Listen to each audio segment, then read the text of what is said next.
Wolfchase Toyota Insider of the Memphis Tiger Network. I'm Jeff Brightwell alongside Richie Grant. Coach, coming off a travel weekend, but you were at home last week to wrap up your non-conference play and gave the fans a thriller to wrap up the non-conference play. A 2-1 win over UCA. It was an overtime game, and it was a little bit similar to Oral Roberts this year, where you're trailing late and you punch in some goals within the last 4 minutes. You got your equalizer about 4 minutes to go. Yeah. I mean, we've talked a lot about the character of the team right from preseason, and it's interesting how you can get in a rhythm of always fighting to come back. And the Oral Roberts game was a big comeback for us. And in both games, I thought we lost a goal against the run of play.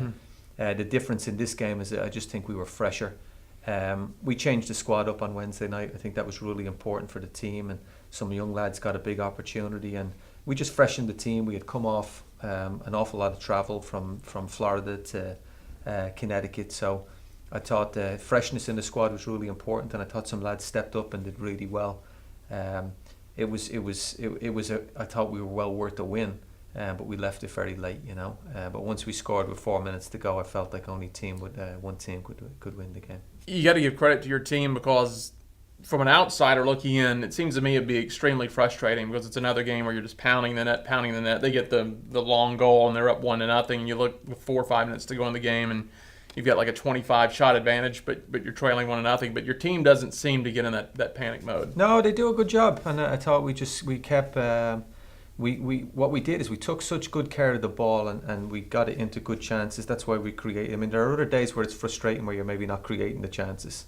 But I thought our delivery was good. Falkery as an addition, having him and Mark in the box was it was difficult for them to handle. And in the end, that's what led to the 2 goals. Now, I could be wrong, but it seems like once they get that 1-goal lead, especially once you got to the second half, they switched to 4 defensemen on the back, and that really seemed to create some trouble passing once you got toward the 18-yard box. Yeah, it's a natural tendency. We did that against South Florida here at home and Cincinnati away. If you find yourself in front, you tend to become protective. So it's not something that we're uncomfortable with. But we had 11 corners as well, so right. We were really knocking on the door. The difference with that in the UAB game is in the UAB game we were 2 goals down, and you saw us score late in that game. I thought our effort in the second half against UAB was tremendous, but to give them 2 was just asking an awful lot. So we've overcome 3 or 4 1-0 deficits this season, which I think is good for the team.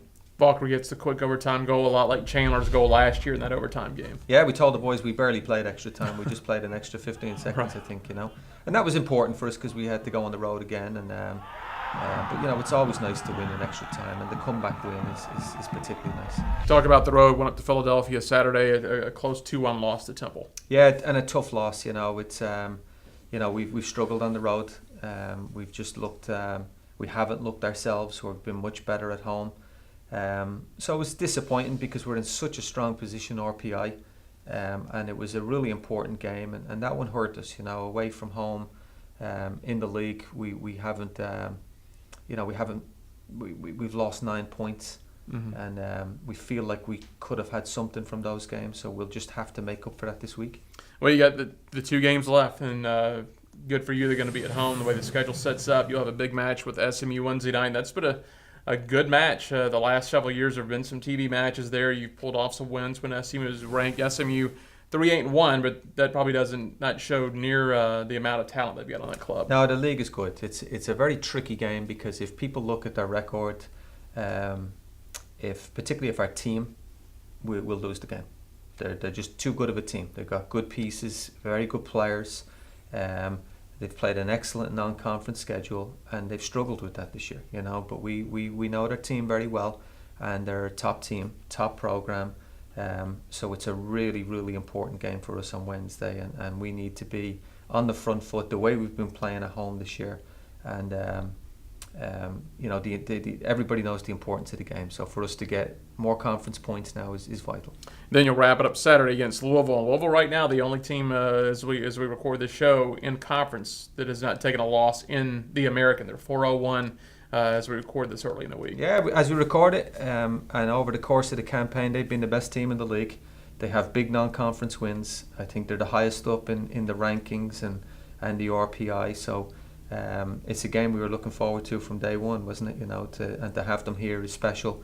But we have to take care of our game on Wednesday and be at our best, and then deal with Saturday as it comes. And you want big crowds for this because you never know, depending on how the final seedings pan out. You could have that first host tournament game before you go to Dallas. You might not. So it's the last 2 times you're guaranteed to watch this team at Mike Rose, especially the seniors. We're doing a ton. I mean, Rob has been tremendous in marketing. You were here for the Rutgers game. Mm-hmm. I thought he had a wonderful crowd at the game, and he's made this week a point of emphasis that our women's team are at home, so we'll be able to support them on Thursday and Sunday as well. Our boys were out in local schools on Monday morning. They probably should have been at school themselves, but the lads that didn't have class were out promoting, and we have some community stuff all throughout the week this week. And I think the community's really embraced this league, and just having some good opponents coming in. I hope to get a good crowd, and it'll make a difference towards the results. Saturday for us is senior night as well. And it's going to be the weather's finally turned. Unfortunately, it turned late, so it's going to be great weather for soccer or any athletic event outdoors. It's going to be a little chilly jacket weather, and I believe you said one of these nights is going to be your scarf night. Yeah, Rob has, I think he has 100 scarves coming to the Louisville game. So if it's chilly, people can warm up. But he's done a great job for us, and I hope that it just continues this week and escalates into some good fans out there. All right, Coach. Thanks a lot. We'll see you out there. Thank you. That is head coach Richie Grant. I'm Jeff Brightwell for the Wolfchase Toyota Insider on the Memphis Tiger Network.